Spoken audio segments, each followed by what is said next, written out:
बिस्मिल्लाहिर्रहमानिर्रहीम। मैं हूं नुमान सदीक और आज के लेक्चर में हम पढ़ेंगे कोवेलेंट बॉन्ड। सबसे पहले हम इसकी डेफिनेशन देख लेते हैं। A bond which is formed by the mutual sharing of electron provided by the bonded atom is called covalent bond.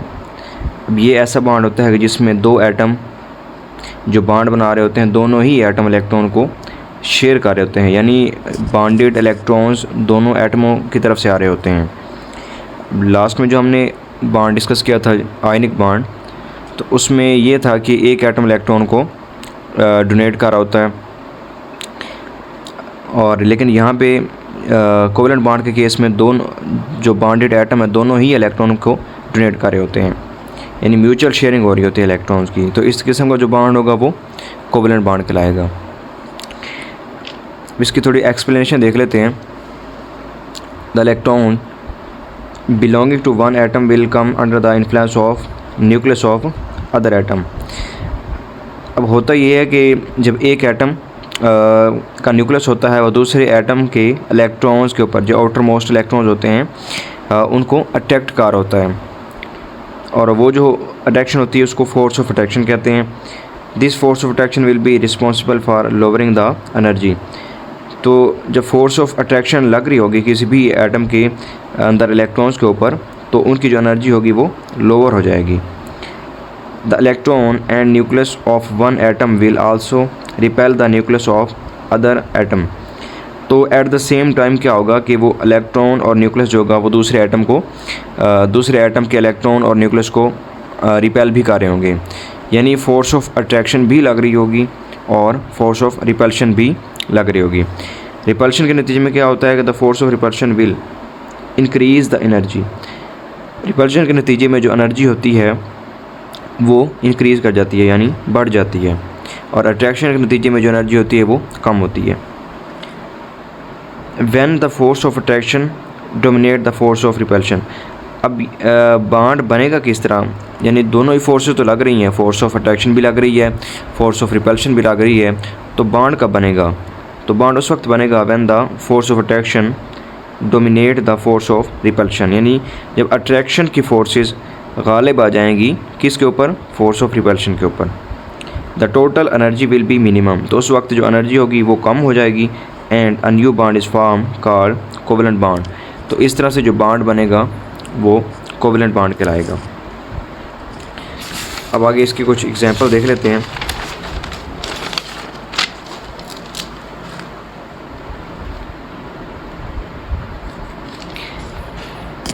इसकी कुछ टाइप्स हैं, types of covalent bond. On the basis of shared pair of electrons there are 3 types of covalent bond, यानी electrons की sharing के लिहाज से जो इस कोवेलेंट बॉन्ड है इसकी 3 टाइप हैं। Single covalent bond, double covalent bond and triple covalent bond. Single covalent bond क्या होता है? When two bonded atom share a pair of electrons, यानी जब दो बॉन्ड बनाने वाले एटम इलेक्ट्रॉन का एक पेयर डोनेट कर रहे हों, शेयर कर रहे हों, तो इस तरह से जो बॉन्ड बनेगा वो बॉन्ड सिंगल कोवेलेंट बॉन्ड कहलाएगा। और इसकी जो रिप्रेजेंटेशन है उसको हम एक सिंगल लाइन से शो कर देते हैं, एक सिंगल लाइन से शो करेंगे इसको। और इसकी एग्जांपल हमारे पास H2 है और या Cl2 है। तो H2 को हम सिंगल लाइन से भी शो कर सकते हैं, या इसको डॉट एंड क्रॉस के लिहाज से भी इसको शो कर सकते हैं। इसी तरह Cl2 है, क्लोरीन जो है वैलेंस शेल में 1 इलेक्ट्रॉन 7 इलेक्ट्रॉन होते हैं, तो एक मज़ीद इलेक्ट्रॉन ये शेयर कर सकता है, यानी 8 इलेक्ट्रॉन इस तरह इसके पूरे हो जाएंगे। यहाँ पे ये इसको समझ सकते हैं कि क्लोरीन का जो वैलेंस शेल है उसके अंदर 7 इलेक्ट्रॉन होते हैं, और 1 इलेक्ट्रॉन ये शेयर कर लेगा तो इसके ऑक्टेट पूरा हो जाएगा। इस तरह ये दूसरा क्लोरीन एटम है, इसके भी डेफिनेटली वैलेंस शेल में 7 इलेक्ट्रॉन है, 1 इलेक्ट्रॉन ये शेयर कर लेगा तो इसका ऑक्टेट पूरा हो जाएगा। नेक्स्ट है double covalent bond. When the bonded atom share 2 electrons electron pair, जब बॉन्ड बनाने वाले एटम इलेक्ट्रॉन के 2 पेयर को जो है वो डोनेट कर शेयर कर रहे हों, तो इस तरह का जो बॉन्ड बनेगा वो डबल कोवेलेंट बॉन्ड कहलाएगा। It is represented by double line. इसको हम डबल लाइन से यानी 2 लाइनों से शो कर रहे होते हैं। ये आप देख सकते हैं कि यहाँ पे उसको हमने 2 लाइनों से शो किया है। और इसकी एग्जांपल हमारे पास ऑक्सीजन है और इथीन है। ऑक्सीजन का जो वैलेंस शेल होता है, इसके अंदर 6 इलेक्ट्रॉन होते हैं, तो ये 2 इलेक्ट्रॉन को शेयर कर सकता होता है। तो अब 2 ऑक्सीजन के जो एटम होंगे, एक एटम यहाँ पे हम देखें तो वैलेंस शेल में 6 इलेक्ट्रॉन है और इसके भी वैलेंस शेल में 6 इलेक्ट्रॉन है, तो ये वाला 2 इलेक्ट्रॉन शेयर करेगा, इस तरह ये वाला भी 2 इलेक्ट्रॉन को शेयर करेगा। तो 2 पेयर शेयर हो रहे हैं यहाँ पे, एक पेयर इस ऑक्सीजन की तरफ से और दूसरा पेयर इस ऑक्सीजन की तरफ से, यानी 2 इलेक्ट्रॉन पेयर शेयर हो जाते हैं और इस तरह जो बॉन्ड बनेगा वो डबल कोवेलेंट बॉन्ड बनेगा। इस तरह इथीन का मॉलिक्यूल है। अब कार्बन जो है वो इसकी वैलेंसी है कि 4 बॉन्ड बना सकता है, तो एक बार तो इसने हाइड्रोजन के साथ बनाया हुआ है और इस कार्बन ने भी ये हाइड्रोजन के साथ बनाया हुआ है, बाकी 2 बॉन्ड मज़ीद ये बना सकता है। तो ये क्या करेगा कि अपनी वैलेंसी पूरा करने के लिए ये कार्बन भी 2 इलेक्ट्रॉन को शेयर करेगा और ये कार्बन भी दूसरे कार्बन के साथ 2 इलेक्ट्रॉन को शेयर कर लेगा। तो ये जो शेयरिंग होगी, ये चूँकि 2 पेयर यहाँ पे शेयर हो रहे हैं, एक पेयर यहाँ इस कार्बन की तरफ से, दूसरा पेयर इस कार्बन की तरफ से, तो ये जो बॉन्ड बनेगा ये भी डबल कोवेलेंट बॉन्ड होगा।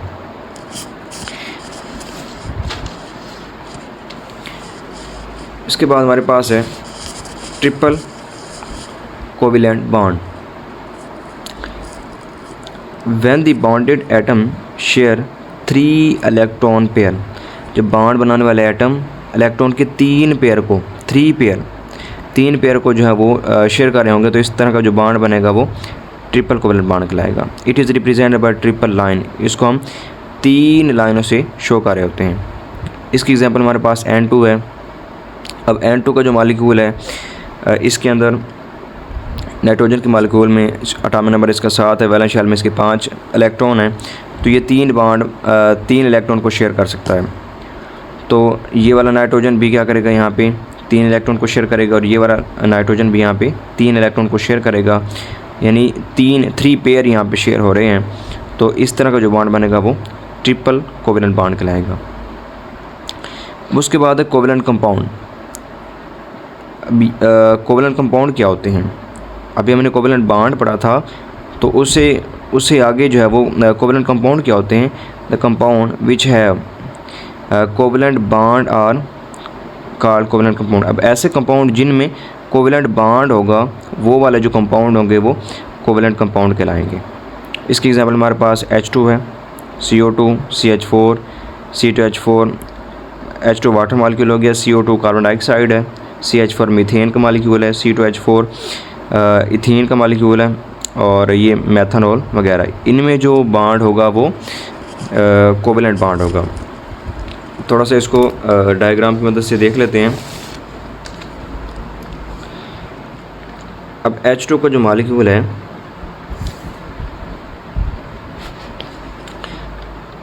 अब इसमें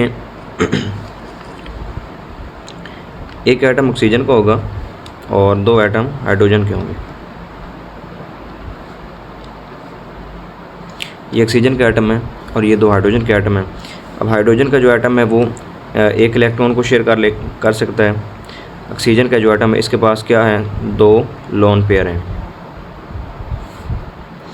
तो ये क्या करेगा कि 1 इलेक्ट्रॉन इसके साथ शेयर कर लेगा और 1 इलेक्ट्रॉन इसके साथ शेयर कर लेगा, यानी ये इस तरह से बन जाएगा।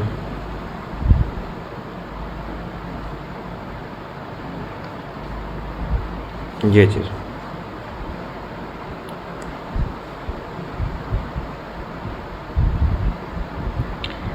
एक इलेक्ट्रॉन यहाँ पे शेयर करेगा और दूसरा इलेक्ट्रॉन यहाँ पे शेयर करेगा, तो इस तरह ये वाटर मॉलिक्यूल बन जाएगा। यानी यहाँ से ये चीज़ क्लियर हुई कि वाटर के मॉलिक्यूल में कौन सा बॉन्ड पाया जाता है, कोवेलेंट बॉन्ड पाया जाता है। और इसका स्ट्रक्चर हम यूँ भी देख सकते हैं।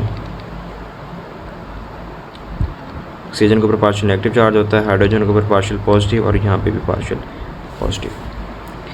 उसके अलावा जो सेकंड एग्जांपल है हमारे पास CO2 की है। अब कार्बन जो है इसकी वैलेंसी 4 है, 4 बॉन्ड बना सकता है। ये हमारे पास कार्बन का एटम है और यहाँ पे ऑक्सीजन का एटम, यहाँ पे भी ऑक्सीजन का एटम। तो कार्बन क्या करेगा कि 2 इलेक्ट्रॉन यहाँ से शेयर करेगा और 2 इलेक्ट्रॉन यहाँ पे शेयर करेगा। इस तरह ऑक्सीजन का ये एटम और ये एक पेयर इसकी तरफ से और एक पेयर इसकी तरफ से, तो ये टोटल हमारे पास 2 पेयर हो जाएंगे। तो इसमें जो है बॉन्ड होगा वो डबल कोवेलेंट बॉन्ड होगा। यानी अगर हम इसको स्ट्रक्चर लिखना चाहें तो इस तरह का होगा इसका स्ट्रक्चर।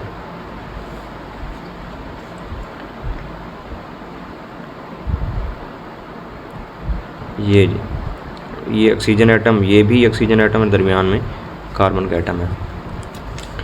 यहाँ पे जो है वो इलेक्ट्रॉन शेयर हो रहे हैं और 2 इलेक्ट्रॉन यहाँ पे शेयर हो रहे हैं। यानी एक पेयर यहाँ पे और यानी एक पेयर कार्बन की तरफ से, एक पेयर ऑक्सीजन की तरफ से, और इस तरह यहाँ पे एक पेयर कार्बन की तरफ से और एक ऑक्सीजन की तरफ से। तो ये 2 डबल बॉन्ड बन रहे हैं हमारे पास। उसके बाद हमारे पास ये CH4 की एग्जांपल है। इसका स्ट्रक्चर कुछ यूँ होता है, यानी कार्बन जो है वो एक एक इलेक्ट्रॉन जो है वो एक एक हाइड्रोजन के साथ शेयर कर होता है। तो ये हमारे पास कार्बन दरमियान में, यहाँ पे लिख लेते हैं इसको, कार्बन का एटम है। यहाँ पे भी एक हाइड्रोजन का एटम है, यहाँ पे भी हाइड्रोजन का एटम है, यहाँ पे हाइड्रोजन और यहाँ पे हाइड्रोजन।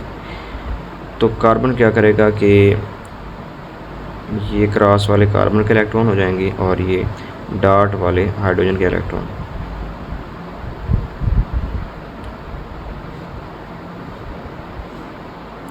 तो इस तरह से ये इलेक्ट्रॉन शेयर करके ये इसमें भी सिंगल कोवेलेंट बॉन्ड पाया जाता है। उसके बाद हमारे पास जो एग्जांपल है वो है C2H4 की, C2H4। अब इसमें क्या होता है जी, इसका स्ट्रक्चर कुछ यूँ है, कार्बन कार्बन डबल बॉन्ड होगा, यहाँ पे H, यहाँ पे भी H, और ये एग्जांपल है। अब कार्बन कार्बन के दरमियान डबल बॉन्ड है, तो ये डबल बॉन्ड किस तरह होगा, दरमियान में 2 कार्बन एटम होंगे,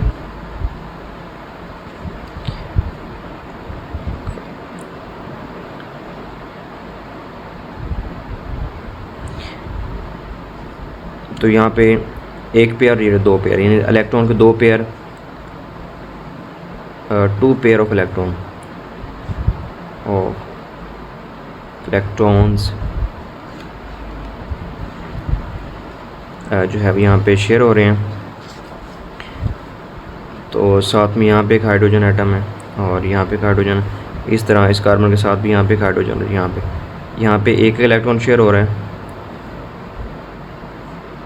ये कार्बन भी इस तरह एक इलेक्ट्रॉन यहाँ पे शेयर कर रहा है हाइड्रोजन के साथ, और यहाँ पे भी ये एक इलेक्ट्रॉन शेयर कर रहा है, ये भी हाइड्रोजन एटम, ये भी हाइड्रोजन, यानी 4 हाइड्रोजन एटम है। चारों हाइड्रोजन के साथ कार्बन ने ये कार्बन सिंगल बॉन्ड बनाएगा, 2 ये कार्बन इस 2 के साथ, ये कार्बन इन 2 हाइड्रोजन के साथ सिंगल बॉन्ड बनाएगा, और कार्बन कार्बन का ये डबल बॉन्ड होगा। और इसके अलावा लास्ट हमारे पास जो एग्जांपल है वो है CH3OH मेथनॉल। इसका जो स्ट्रक्चर है वो यूँ लिख सकते हैं, 3 हाइड्रोजन लगे हुए हैं साइडों पे और दरमियान में ऑक्सीजन है H। तो ये जो है ये जो कार्बन और ऑक्सीजन का बॉन्ड, यानी इस पूरे मॉलिक्यूल में सिंगल बॉन्ड में शो हो रहा है। ऑक्सीजन के पास 2 लोन पेयर हैं, तो ये क्या कर देगा कि एक पेयर, यानी एक इलेक्ट्रॉन यहाँ पे शेयर कर रहा है और एक इलेक्ट्रॉन ये यहाँ पे शेयर कर रहे हैं। तो इस तरह ये कि अब ओवरऑल मॉलिक्यूल में ये सारा ही कार्बन का हाइड्रोजन के साथ सिंगल बॉन्ड, इसके साथ भी सिंगल, यहाँ पे भी सिंगल, ऑक्सीजन के साथ सिंगल, और इस ऑक्सीजन का हाइड्रोजन के साथ भी सिंगल बॉन्ड है। अब कार्बन 4 बॉन्ड बना सकता है, तो इसकी 4 वैलेंसी पूरी हैं, 1 2 3 4। ऑक्सीजन 2 बॉन्ड बना सकता है, तो इसकी दोनों वैलेंसी पूरी हैं, यानी 1 और ये 2। और हाइड्रोजन 1 बॉन्ड बना सकता है, तो इसका ये 1 बॉन्ड बना हुआ है। तो ये थे कुछ एग्जाम्पल इसमें।